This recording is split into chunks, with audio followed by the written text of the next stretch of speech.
Ok. Ya, Walter, ya puede iniciar. Listo.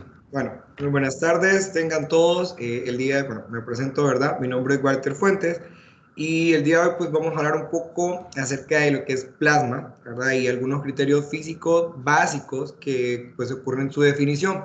Inicialmente o históricamente el nombre pues fue acuñado, digamos, por Lagrange, ¿verdad? Él dio el término de plasma como una sustancia moldeable, ¿verdad? Lógicamente, cuando pensamos en plasma, podemos de repente pensar en sistemas, digamos, como algo sanguíneo, ¿verdad? El plasma sanguíneo. De hecho, de ahí proviene justamente la idea de tener esto, solo que ya formalmente o físicamente nos vamos a hacer referencia al plasma, pues obviamente como un cuarto estado de la materia, pero así como nosotros definimos características que nos ayudan a identificar entre sólidos, líquidos, gases, pues también lo hay para el plasma, ¿verdad? Entonces es importante saber justamente qué características son las que van a darnos la pauta de cómo eso se puede distinguir.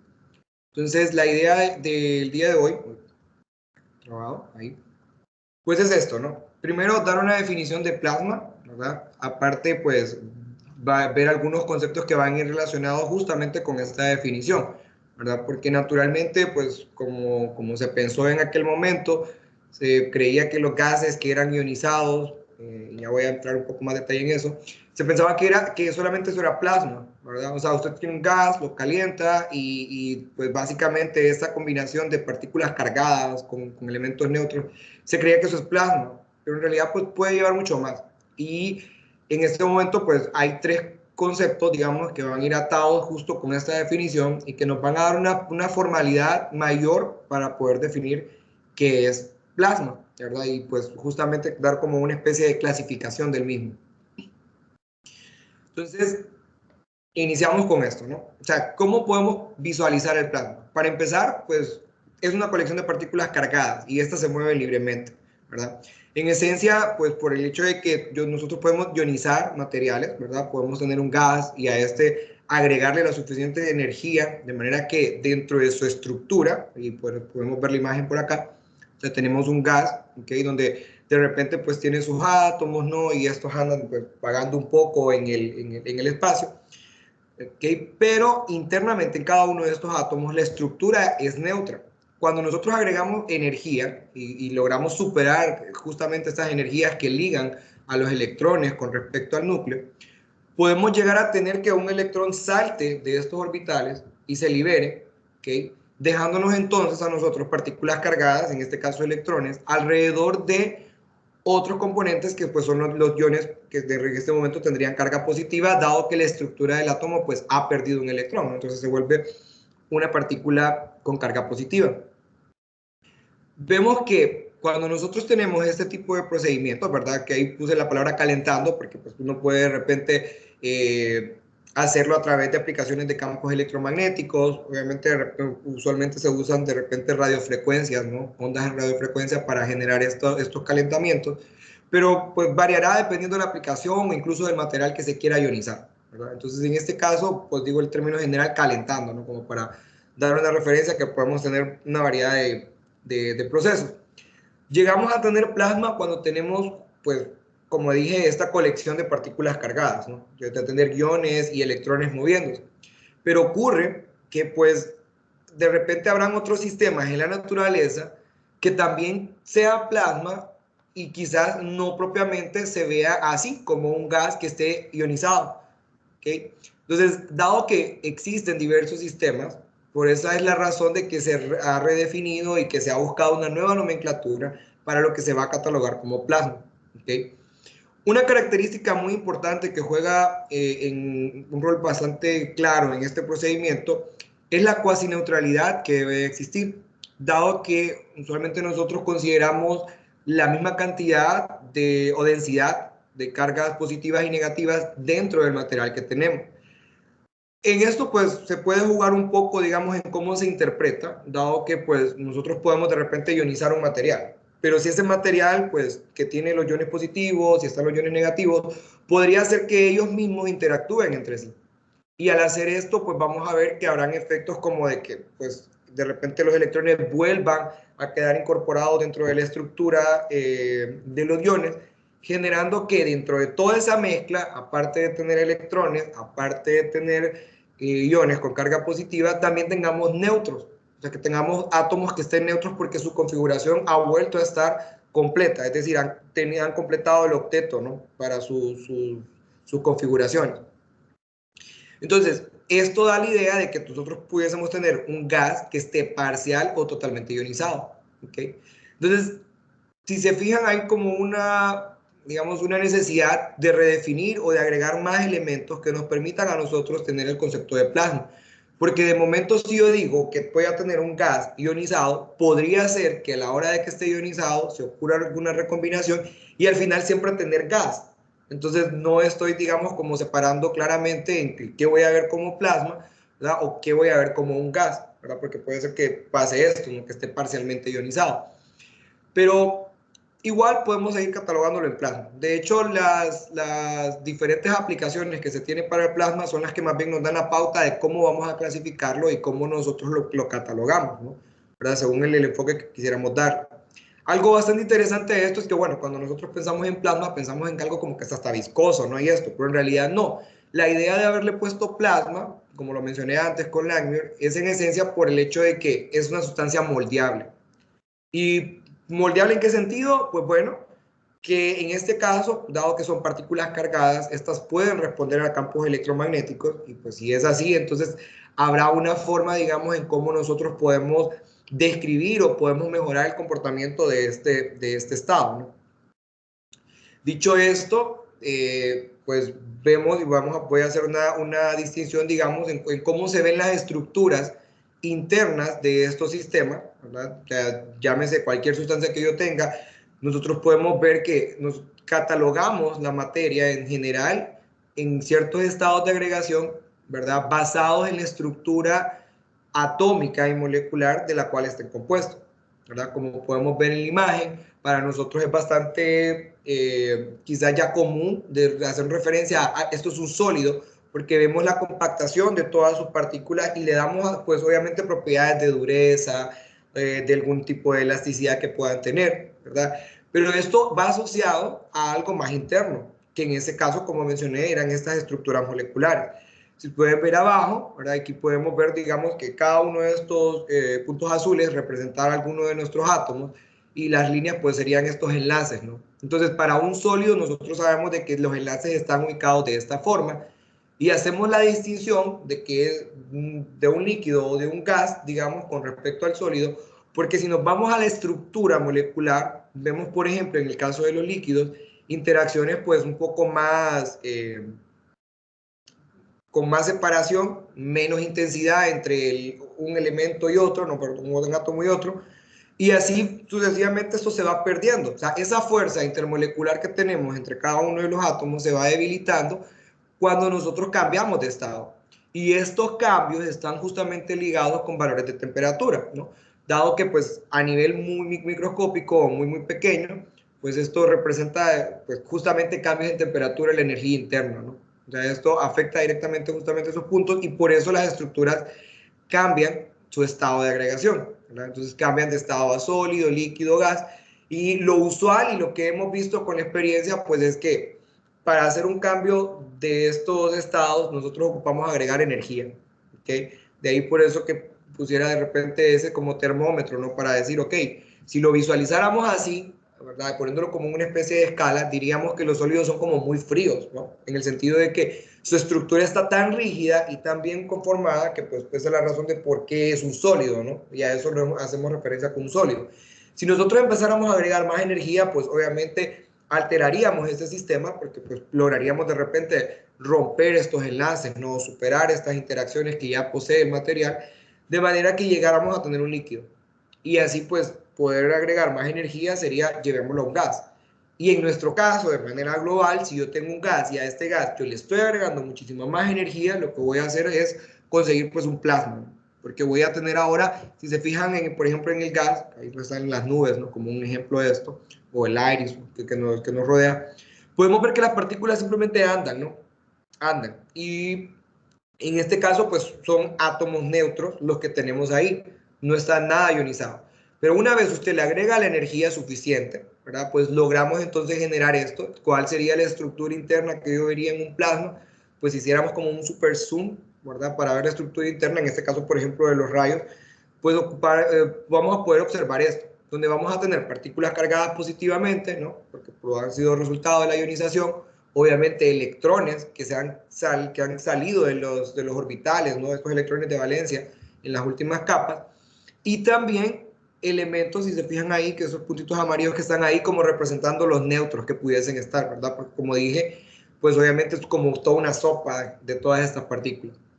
Algo interesante de esto es que, pues, aparte de las características, digamos, de ionización, ¿okay? Y de los valores de temperatura a las cuales puede estar este cuarto estado de la materia, ¿verdad? Podemos visualizarlo también como un conductor de corriente, ¿verdad? Dado que, como tiene cargas, y estas, pues obviamente van a tener un tipo de respuesta a la hora de estar moviéndose, y ya voy a explicar un poco más el efecto de por qué estoy diciendo esto, ¿verdad? Pero en realidad son capaces de conducir corriente eléctrica. Es decir, podemos imaginar, digamos, como tener un cable, así como pensamos en un cobre, digamos, un alambre de cobre, en el cual se pueda pasar una corriente eléctrica. Así lo podemos hacer también con el plasma. O sea, es decir, podemos imaginarnos, digamos, como un alambre de plasma en el cual se pueda conducir corriente.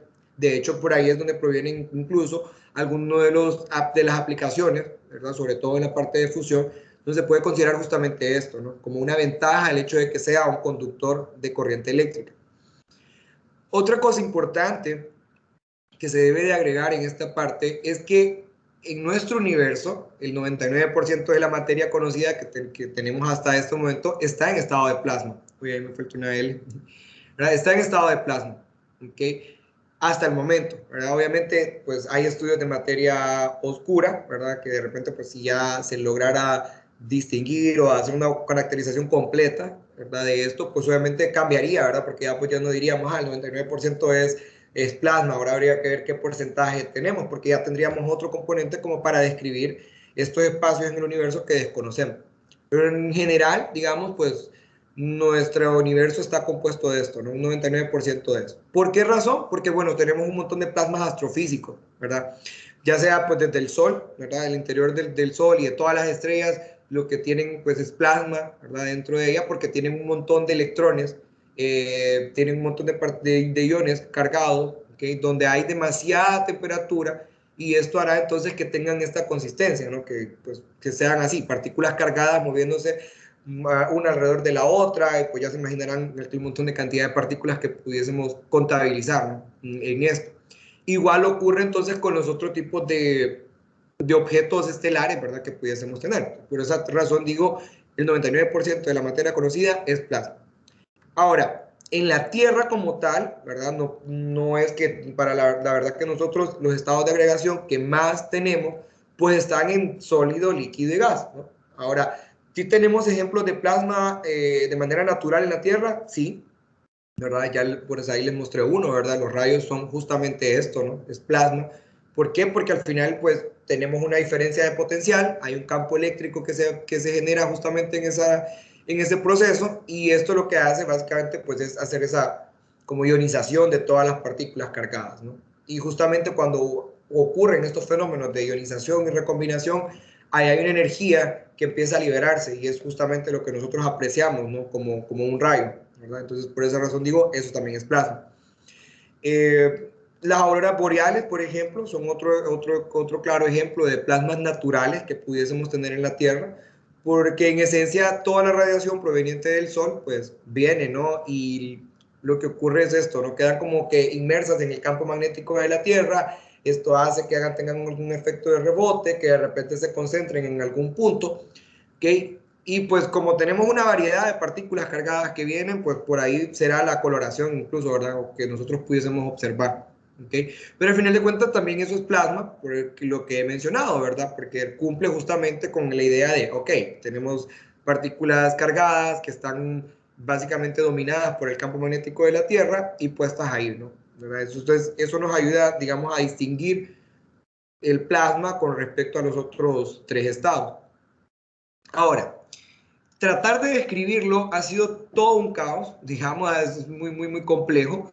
¿Por qué razón? Porque bueno, idealmente, si nosotros hablamos de un gas, nosotros podemos, pues, clásicamente verlo desde el punto de vista físico. Yo tengo partículas que tal vez solo están cargadas y nosotros podemos contabilizar cambios en el volumen, cambios en presión para un gas, porque asociamos los movimientos de las partículas o de las moléculas que lo componen, ¿verdad? De manera clásica. ¿Por qué? Porque son neutros. Entonces lo vemos como pelotas, ¿no? Tengo pelotas que están rebotando en un cierto volumen y que obviamente el momentum y la energía cinética de la cual cada una de ellas posea, pues va a ir intercambiándose, ¿verdad? Digamos, dependiendo de la temperatura que lo tenga. Ya vamos a ampliar un poco más la parte de la temperatura.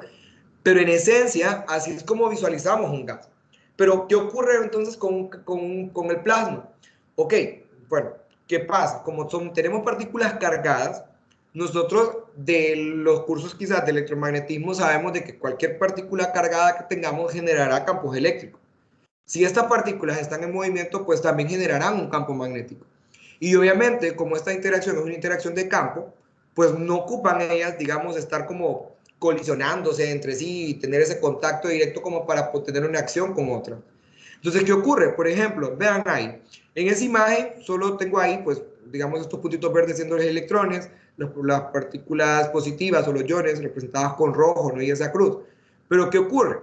Que cada una de ellas de manera individual, pues obviamente va a generar su propio campo eléctrico. ¿Ok? Y por ende, pues obviamente van a generar fuerzas eléctricas sobre el resto de partículas que componen el plasma.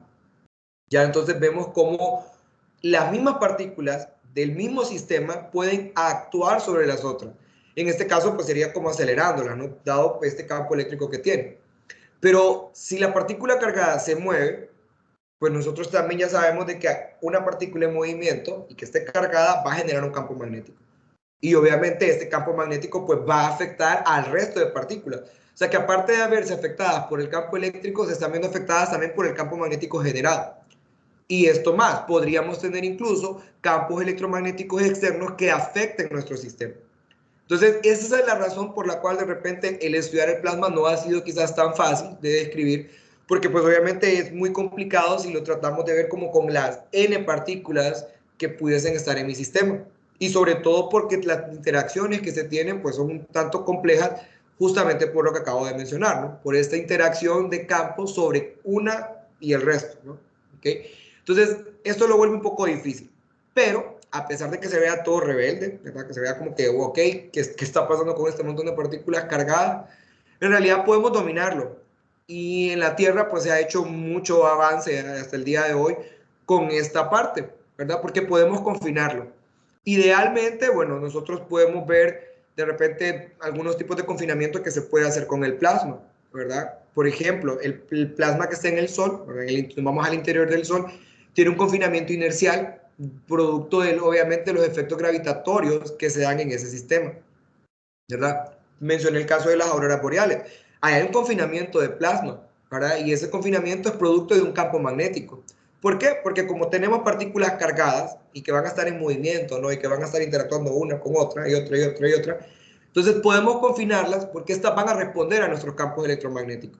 Entonces en el caso de la Tierra ocurre esto, ¿no? O sea, tenemos ahí una respuesta por parte de estas partículas cargadas. Entonces por esa razón digo, ok, a pesar de que se vea todo rebelde, usted puede dominarlo porque pues puede hacer un confinamiento de esto, ¿no? Ya sea un confinamiento magnético, ¿verdad? O un confinamiento inercial. ¿Ok? Muy bien. Ejemplos de algunos plasmas. Vean que ahí estoy haciendo uso de valores de temperatura y valores de las densidades de partículas que pudiésemos tener en ellas, ¿no? O sea, dependiendo de qué tantas partículas estén inmersas y a la temperatura a la cual se esté poniendo, así es como se genera, ¿verdad? Ya vamos igual a ampliar un poco más en detalle esto. Algunos ejemplos de esto, pues como dije, ¿verdad? Tenemos mucho plasma astrofísico, ¿verdad? Ahí pues pueden ver ustedes las nebulosas planetarias, están contenidas con plasma, ¿verdad? Hay mucha partícula cargada. El centro de nuestro Sol, vean las cantidades de partículas que están, ¿verdad? Por metro cúbico versus las temperaturas que alcanzan.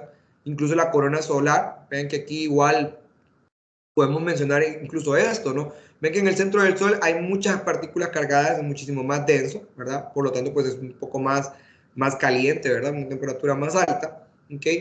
Que, pues a diferencia de su corona, ¿verdad? Que sería, pues obviamente, todo esto que le envuelve, ¿verdad? ¿Por qué? Porque ya en este punto las partículas, pues ya están un poco más dispersas, entonces ya tenemos menos densidad de partículas por metro cúbico, y esto hace, pues, que incluso tengamos, digamos, una temperatura un poco más baja que en el interior como tal, ¿ok?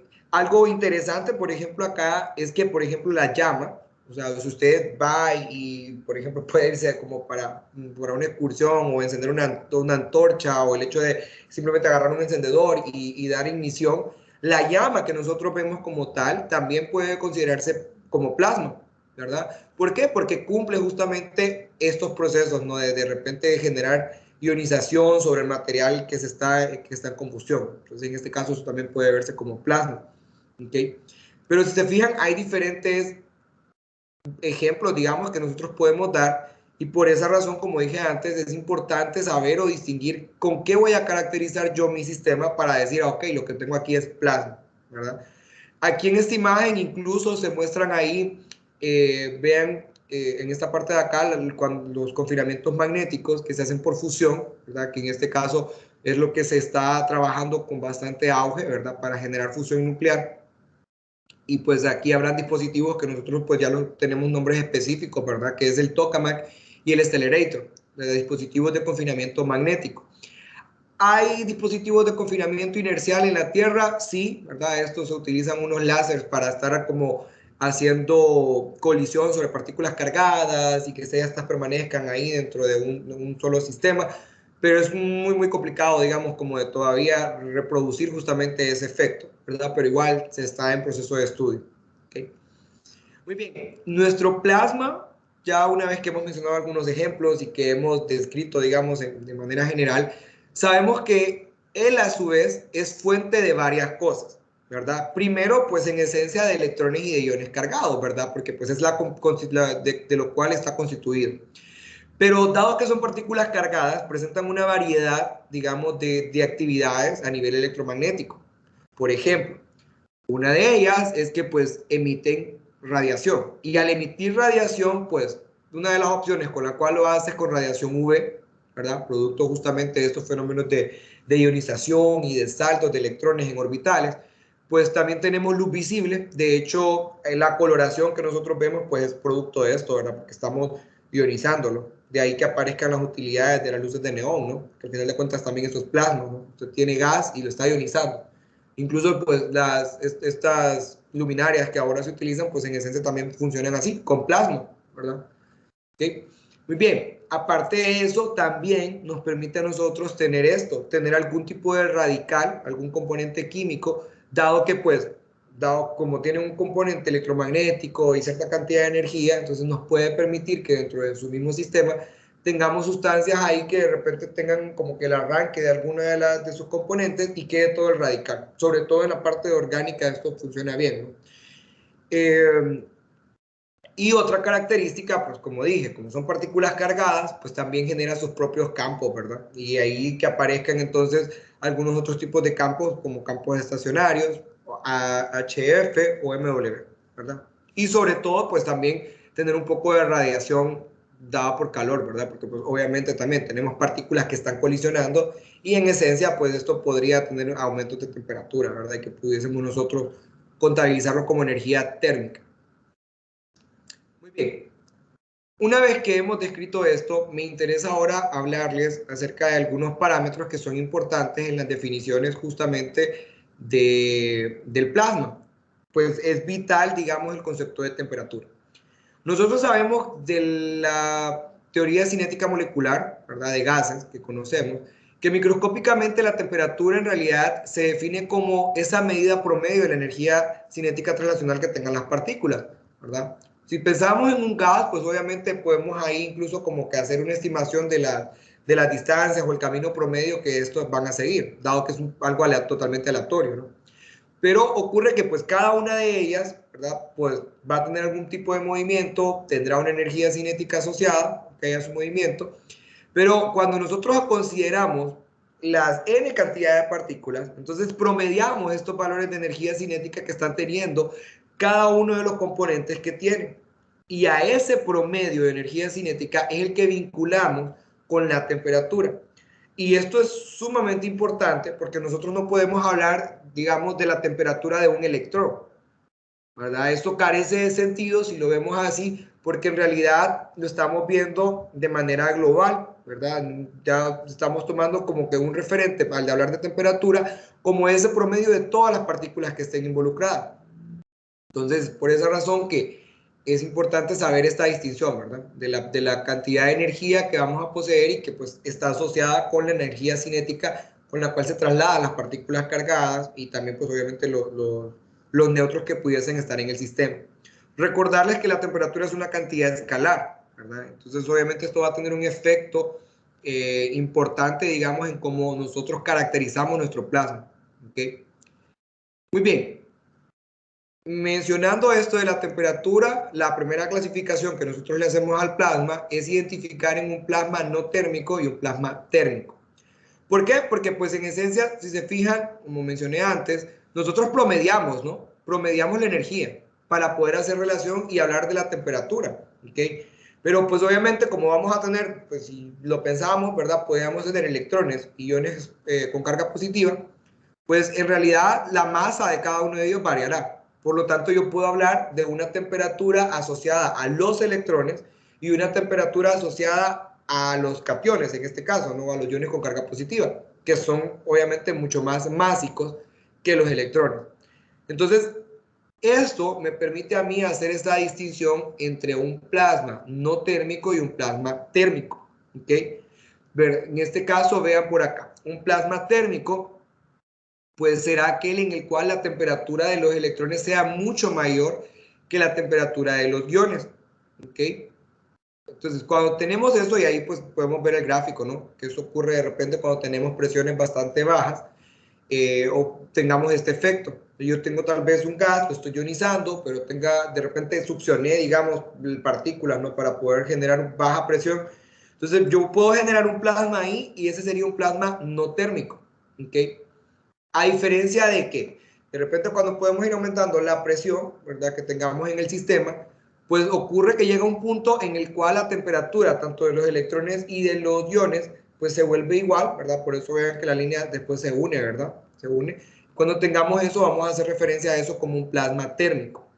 En los casos de las aplicaciones industriales, esto es sumamente importante, ¿verdad? Considerarlo. Y de hecho es bastante fácil, digamos, como hacer esta distinción, por el dado que si lo pensábamos como pelotas, digamos, ¿verdad? Incluso usted puede tener como una especie de contacto con el plasma, ¿ok? En este caso, usted puede, digamos, ponerse en contacto con plasma no térmico. ¿Por qué razón? Porque dado que los electrones son los que se están moviendo, pensemos esto como pelotitas quizás de ping-pong, ¿no? Que estén tal vez en una habitación.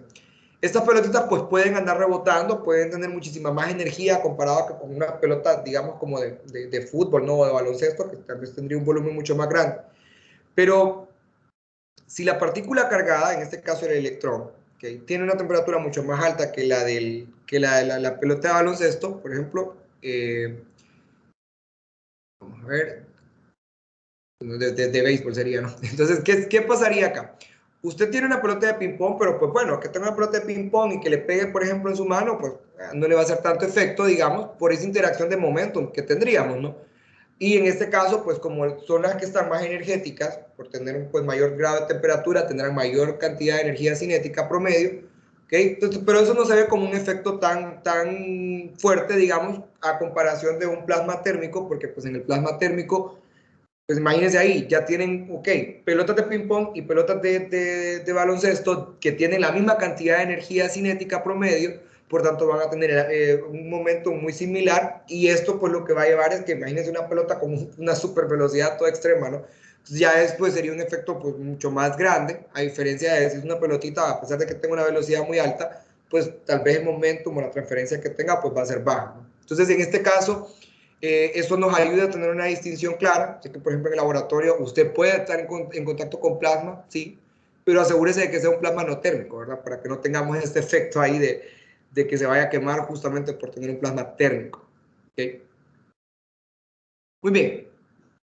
Asociado con esto tenemos justamente estos efectos, ¿no? En el plasma, como mencionaba antes, usualmente hay balances de procesos de ionización y recombinación, porque pues en esencia usted tiene de repente electrones, digamos por ejemplo acá, que van a chocar con partículas neutras, que están representadas en amarillo, y si esto ocurre, al hacer esta interacción, pues pasará de que de repente, producto de esta transferencia de energía que tenemos, usted libere un electrón de su sistema, dado que viene una colisión por parte de otro electrón a ese sistema, y dejó entonces a ese neutro cargado positivamente porque ha liberado un electrón.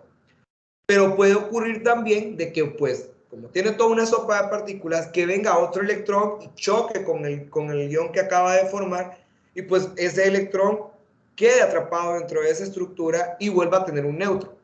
Pero si eso ocurre, cuando se vuelva a formar un neutro, lo que usted va a tener es una liberación de un fotón. ¿Okay?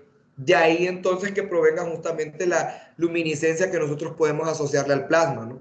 Justamente por eso, porque vamos a tener toda esta interacción de partículas cargadas y pues eventualmente pues vamos a estar teniendo estas recombinaciones. De ahí entonces que aparezcan justamente los fotones y que es obviamente lo que visualmente apreciamos. ¿Okay? Muy bien.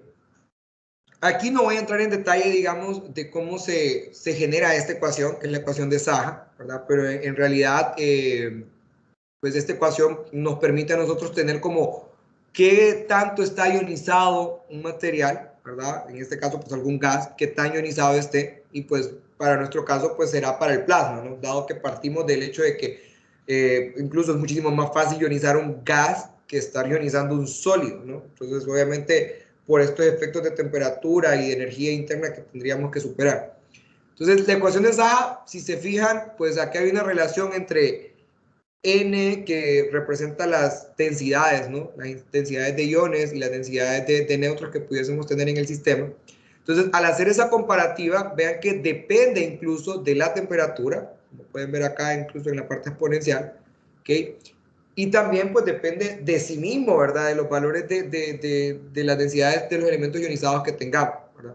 Pero en esencia, el tener esta ecuación nos da a nosotros un apoyo para saber justamente el grado en el que está ionizado, ¿no? Porque al final de cuentas es una comparativa. Entonces vamos a decir, por ejemplo acá, para poder también como caracterizar nuestro plasma, que vamos a hacer referencia a plasmas débilmente ionizados, ¿verdad? Cuando cumplan justamente que esa relación, ¿verdad? O esa comparación entre iones y neutros, pues sea menor a 10 a la menos 4. Si es mucho mayor a este número, ¿verdad? Si se vuelve mayor a esta cantidad, pues vamos a decir que es un plasma fuertemente ionizado, ¿no? Entonces, en eso no voy a entrar en más detalle, más que decirles que, pues, eso es una forma de caracterizar esa parte. De ahí entonces, y como lo he expresado, ¿verdad? La temperatura juega un papel muy importante para nosotros distinguir los tipos de plasma que tenemos, ¿verdad? Entonces, en este caso, una forma de ver estos elementos o estos ejemplos, digamos, de plasma, ¿ok? Nosotros tenemos, para el caso, cuando hablamos de ionización, pues obviamente habrá que analizar la energía térmica de los componentes de mi sistema, ¿verdad? Si yo logro agregar una energía o logro tener una energía térmica similar a la energía de ionización, esto me permite a mí tener una cota para distinguir justamente entre estos plasmas, digamos, que voy a tener débilmente ionizados, ¿verdad? O fuertemente ionizados. De hecho, acá, por ejemplo, plasmas que podemos nosotros tener como fuertemente ionizados, si se fijan, ahí aparece esa línea roja que está ahí, ¿verdad? Que va a ir asociado con la temperatura de ionización que tengamos para los materiales, ¿verdad? Entonces, elementos que están arriba de él, pues corresponderán justamente a este tipo de plasma, ¿no? ¿Verdad? Que estoy diciendo que son plasmas fuertemente ionizados, ¿no? De ahí, pues pueden ver ejemplos como los que son generados por fusión, ¿verdad? A nivel magnético, la corona solar, por ejemplo, o incluso la magnetosfera, que hay unos pulsars, eso es otro objeto astrofísico, digamos, que también está compuesto por plasma, ¿verdad? Y que en este caso pues cumple el hecho de estar como fuertemente ionizado, ¿no? Justamente por estar sobre esta línea roja que nos da como una cota, ¿verdad? Y ahí pues puse la relación ahí abajo donde comparamos, digamos, la energía térmica que van a tener nuestros componentes del plasma versus la energía de ionización que tendrían. En este caso, ahí se está utilizando el valor de referencia para el estado base del hidrógeno, ¿verdad? Siendo este, pues, un elemento bastante sencillo, ¿verdad? De hecho, el elemento más sencillo que tenemos en la naturaleza. Entonces, se hace la comparativa con este, ¿no? ¿Verdad? Para que nos sirva como de referencia. Podemos incluso, siempre con respecto a efectos de temperatura, hablar de otro tipo de plasmas que son los plasmas relativistas, por ejemplo, que aquí ahora yo ya no equiparo, ya no igualo la energía térmica con la energía de ionización, ¿verdad? Que sería esa energía que yo ocupo para arrancar electrones en esa estructura, sino que ahora lo que hago es compararlo con la energía en reposo que posean justamente los electrones.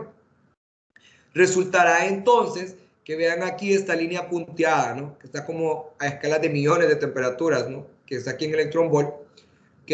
Podemos ver que los que estén arriba de esto vamos a considerar los plasmas relativistas, ¿verdad? En este caso los pulsar, pues son partículas que tienen velocidades muy grandes, ¿verdad? Muy grandes, entonces por esa razón asociamos o la descripción que vamos a tomar para ese tipo de plasma, pues es a través de esto, ¿verdad? Porque estamos equiparando la energía térmica que estamos considerando para nuestros componentes del plasma versus la energía de la masa en reposo que poseen justamente estas partículas, ¿no? Que están cargadas y que se están moviendo con velocidades muy altas. Entonces, ejemplo de esto, pues sería esto, ¿no? La magnetosfera que se genera en un pulsar. Muy bien. Podemos también tener, siempre en función de la temperatura, algo que vamos a llamar como los plasmas degenerados. Y esto es, pues ocurre justamente cuando ya involucramos efectos cuánticos, justamente por la degeneración de estados cuánticos que pudiésemos tener.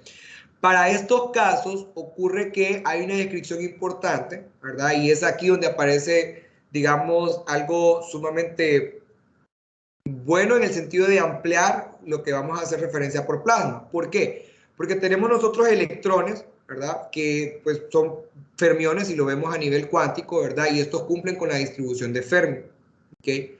Entonces, esto nos da la pauta a nosotros cuando hacemos la comparación entre la energía térmica y la energía de Fermi, que en esencia es básicamente la energía de los estados fundamentales, ¿no? Para en este caso de fermiones. Si nosotros hacemos eso, esto nos permite tener una cota y dentro de este mismo esquema que vean que he estado presentándoles para hacer la comparación entre los que están ionizados, los plasmas relativistas, nos da a nosotros esta línea roja de comparación, ¿ok? Donde vamos a considerar plasmas degenerados, ¿verdad? O plasmas cuánticos, si le queremos poner ese nombre, a todos aquellos que estén por debajo de esta línea, de esta diagonal que se genera cuando evaluamos la energía térmica igual a la energía de Fermi, ¿verdad? Ejemplos de eso, por ejemplo, son las enanas blancas. Las estructuras de las estrellas de enanas blancas pues cumplen, ¿verdad? Que su composición sea plasma y en este caso pues podríamos verlo como un plasma degenerado, ¿no? Por el tipo de elementos en los cuales tenemos ahí, que en esencia serían fermiones, ¿no? Vean acá que los electrones en los metales, pues también nosotros podemos tener plasma dentro de los metales. Y esto es bastante bueno, ¿no? Porque ya nos da la pauta de, ok, a esto también podemos hacerlo referencia. De hecho, podríamos verlo como una ampliación a lo que conocemos como materia condensada.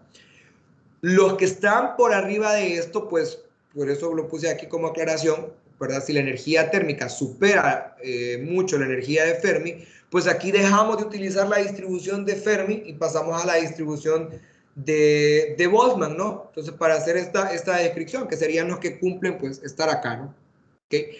Algo muy interesante y que podría surgir como pregunta, digamos, es que en esta esquina superior derecha que tenemos por acá, si se fijan, hay como un traslape entre valores que pudiese tener un plasma cuando es degenerado y al mismo tiempo relativista. ¿Okay? Y probablemente un buen candidato ahí es el plasma gluón, en quark gluón, ¿verdad? Pues, pero esto ya es un componente, digamos, de lo que actualmente se ha estado investigando en física de partículas, ¿no? Porque ya pasa digamos, a algo como ya de cromodinámica cuántica, ¿verdad? Y es un estudio muchísimo más avanzado que están teniendo hasta el día de hoy, pues, ¿verdad? Con tanta novedad que hay en el CERN. Muy bien. Para ir avanzando, pues esto lo voy a hacer un poco más rápido, digamos, ¿verdad? Porque ya hemos descrito o hemos visto, digamos, el papel que juega la temperatura como para clasificar el plasma y poder ver ejemplos de él, ¿ok? Pero ocurre que también, por el mismo comportamiento electromagnético que presenta nuestro plasma, nosotros podemos asociarle a él movimiento. Y en este caso, si nosotros pensamos, digamos, en una pequeña región del plasma, ¿verdad? Pues obviamente hay electrones y iones, pero si hacemos una pequeña separación, digamos, entre la estructura de donde están ubicados los iones y donde están ubicados los electrones, Pues lógicamente, al separarlo y, ¿verdad? Y considerar quizás que las densidades de carga positiva y negativa sean muy similares por el hecho de que queremos la cuasi neutralidad, pues si yo logro como medio separarlo un poco, esas distribuciones, lo que voy a estar generando obviamente es un campo eléctrico porque pues voy a tener una región con carga positiva y otra con carga negativa. Entonces voy a generar un campo eléctrico dentro de esa región, ¿verdad? Y que esto pues sería como muy similar pues a lo que tenemos como un capacitor, ¿no? Un condensador de placas paralelas.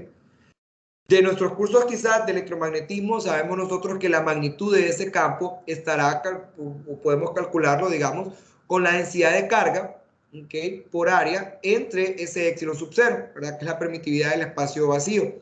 Pues vean que aquí, para el esquema que nosotros planteamos, ¿no? De hacer esta leve separación entre electrones y iones, podemos escribir esa densidad de carga así, ¿verdad? Como la cantidad de electrones por la densidad de electrones que tengamos, ¿ok? Por los valores de X que estemos desplazando esta región, ¿ok? Lógicamente, como habrá un campo eléctrico y ahí inmerso hay un montón de partículas, pues existirá obviamente una fuerza eléctrica, ¿no? Que actúe sobre este sistema. Aparte de eso, pues sabemos que en este caso los electrones se verían acelerados. Y pues obviamente como los iones son mucho más masivos que esto, podríamos quizás incluso despreciar un poco el efecto del movimiento de los iones y quedarnos solamente con el análisis de lo que pasa con los electrones, ¿verdad? Esto como una buena aproximación de lo que estamos describiendo. Si hacemos eso, resultará entonces que, dado que la fuerza eléctrica, pues es esto, ¿no? La carga por el campo eléctrico, y nosotros ya pudimos evidenciar cómo va a ser la forma de este campo eléctrico, podemos ver que la fuerza adquiere esta estructura. Y haciendo pues el análisis mediante sumatoria de fuerzas, vemos esto como la segunda ley de movimiento, ¿no? De Newton, podemos verlo ahí.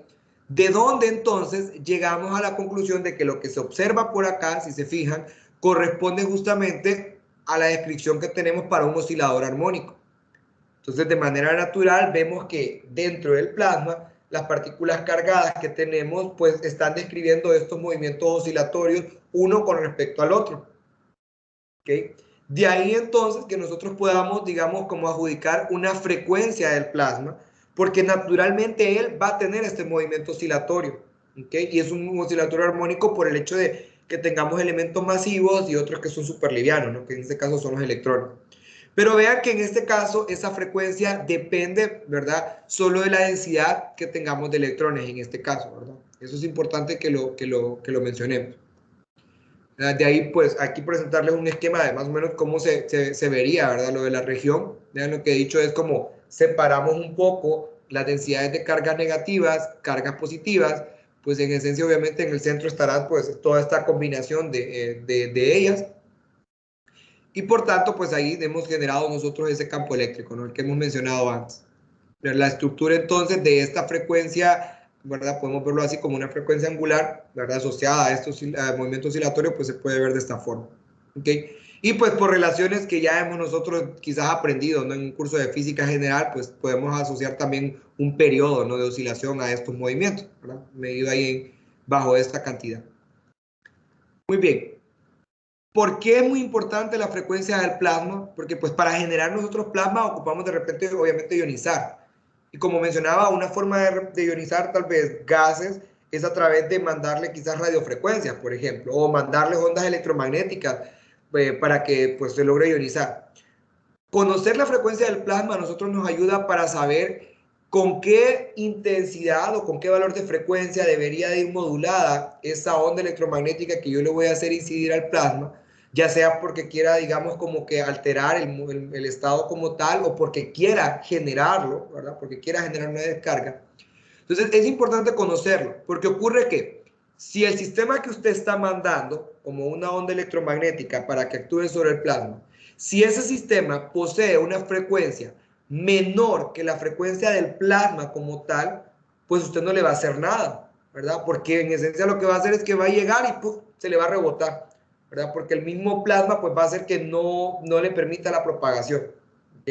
Entonces, por esa razón es importante que comprendamos o que analicemos bien cuál va a ser la frecuencia del plasma que vamos a tener, ¿no? Y como dije antes, si se fijaron, depende justamente de la densidad de partículas que yo quiero en mi sistema, ¿no? ¿Okay? Vean acá, si yo logro superar esa frecuencia, pues lógicamente voy a poder pasar, digamos, esa barrera y voy a generar una propagación de esta onda en ese sistema que yo tengo, ¿no? Eso es importante conocer justamente esto. Ahora, siempre con el efecto electromagnético que tiene este sistema de plasma, ¿verdad? Nosotros podemos incluso agregar, digamos, una carga de prueba. Si yo ubico una carga de prueba dentro de mi sistema, pues lógicamente voy a estar alterando la distribución eléctrica que yo tenga, ¿ok? Naturalmente vean, por ejemplo, ahí se ha colocado de repente, digamos, una porción con carga positiva, otra con carga negativa dentro del plasma, para, pues, obviamente atraerlo. Y lo que si lo graficáramos a nivel de potencial eléctrico, veríamos algo como esto, ¿no? Como este comportamiento, teniendo obviamente un pico ahí en la región cero, donde están ubicadas, digamos, estas regiones, ¿no? ¿Okay?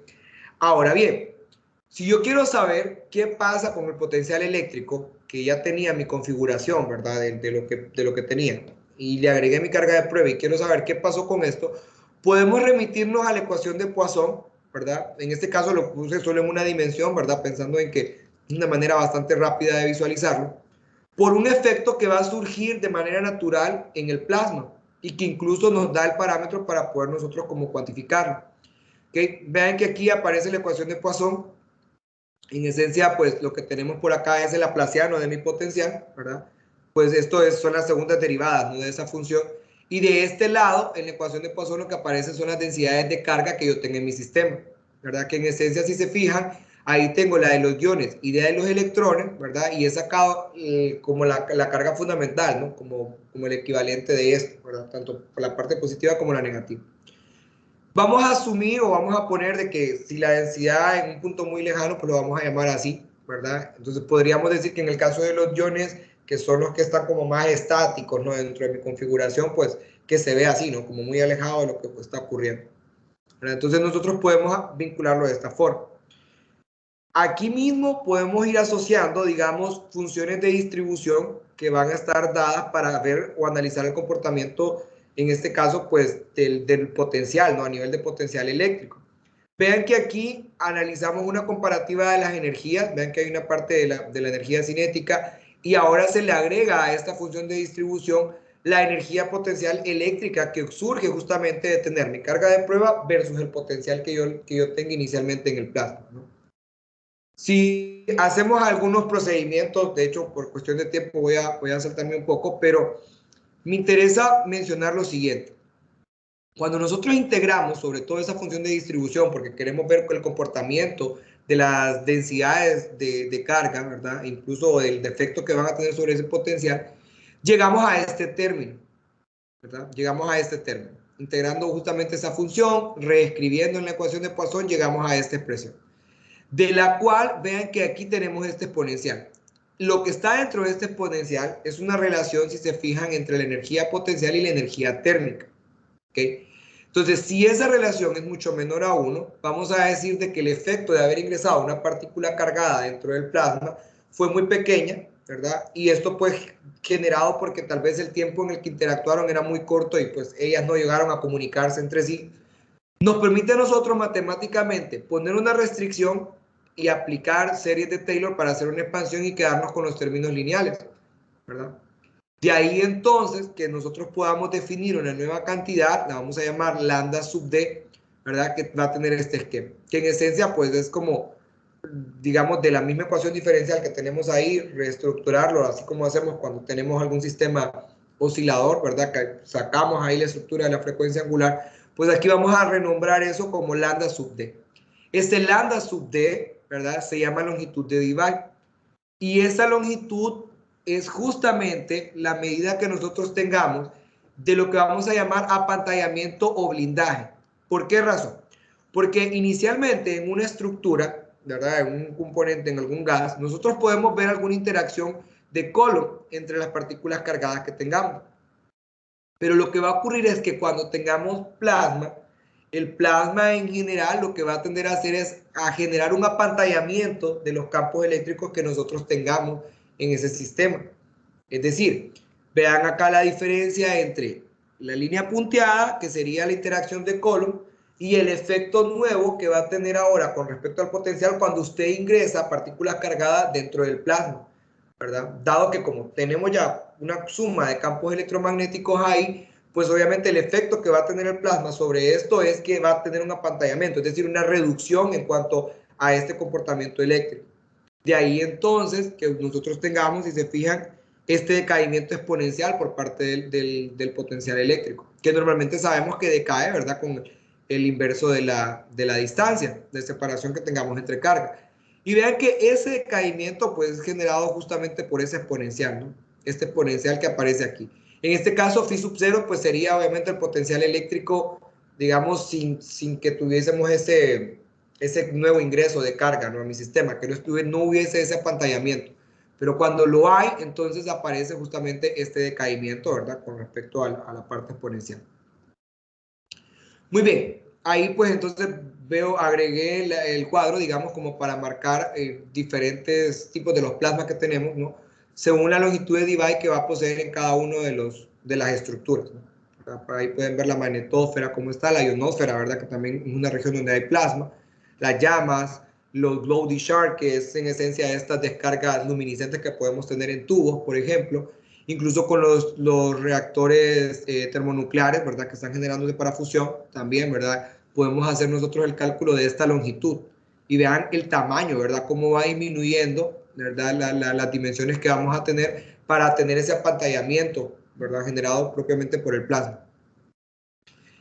De ahí mismo, ¿verdad? Pensando en que podemos medir esta distancia en que nosotros podemos ver el efecto del apantallamiento de las partículas cargadas del plasma, podemos también definir como un parámetro de plasma, ¿verdad? Este n sub d, que en esencia solamente es el número de partículas que va a quedar confinado en una esfera que podemos llamar esfera de Debye, la cual tiene el radio de esa esfera pues corresponde a la longitud de Debye, ¿no? A esta longitud que pues acabamos de cuantificar anteriormente. Entonces, esto nos da un parámetro para poder decir, ok, esto es plasma, por el hecho de que nosotros tratamos de superar este efecto de apantallamiento, ¿no? Para tener el plasma como tal y ver un efecto con un comportamiento colectivo por parte de todos ellos. Entonces, de aquí aparecen justamente dos cosas que voy a agregar, digamos, para definir qué sería plasma. Entonces, la primera es que vamos a tener plasma para aquellos sistemas en los que usted o en la longitud o en las dimensiones que le esté poniendo superen la longitud de Debye. ¿Por qué? Porque si usted no logra superarla, entonces lo que va a tener es siempre el apantallamiento de su campo y pues va a tender a hacerse. Entonces su sistema viene para abajo. Entonces no puede llamar a eso plasma, ¿no? Porque no está superando las dimensiones de este comportamiento. Lógicamente, pues si hacemos la relación de cómo se definió el número de partículas, ¿verdad? En una esfera de Debye, ¿okay? Deberá ser mucho mayor a 1, ¿verdad? Y justamente pues vienen de la mano, ¿verdad? Si yo logro tener un sistema con una dimensión mucho más grande que la longitud de Debye, pues el número de partículas que yo tenga ahí deberá de ser mucho mayor a 1 para tener todo este juego de partículas cargadas positiva y negativamente, ¿no?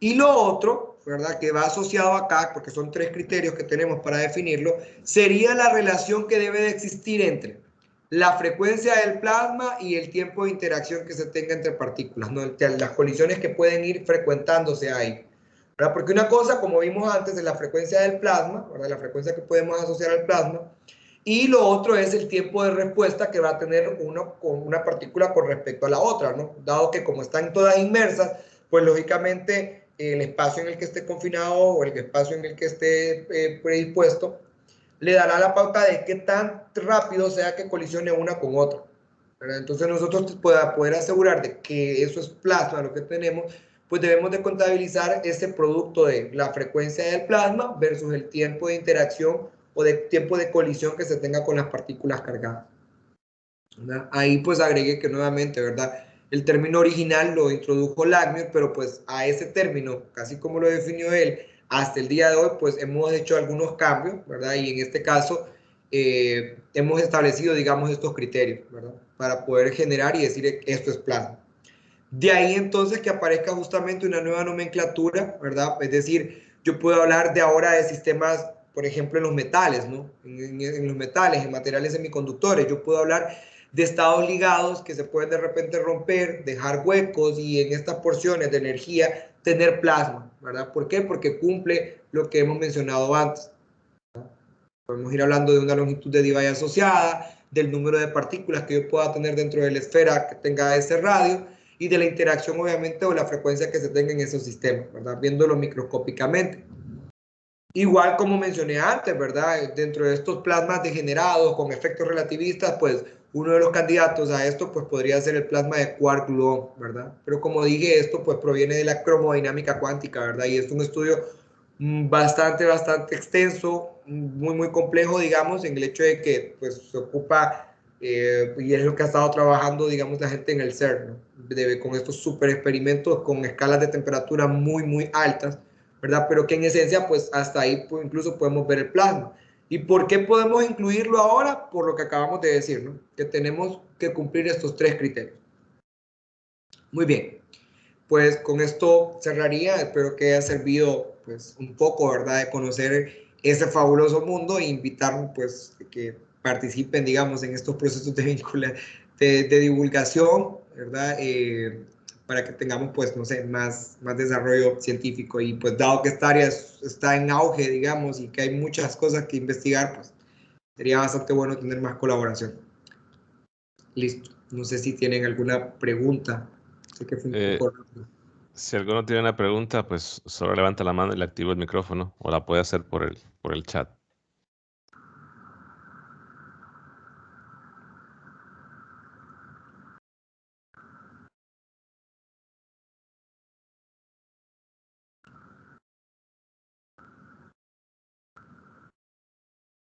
Okay.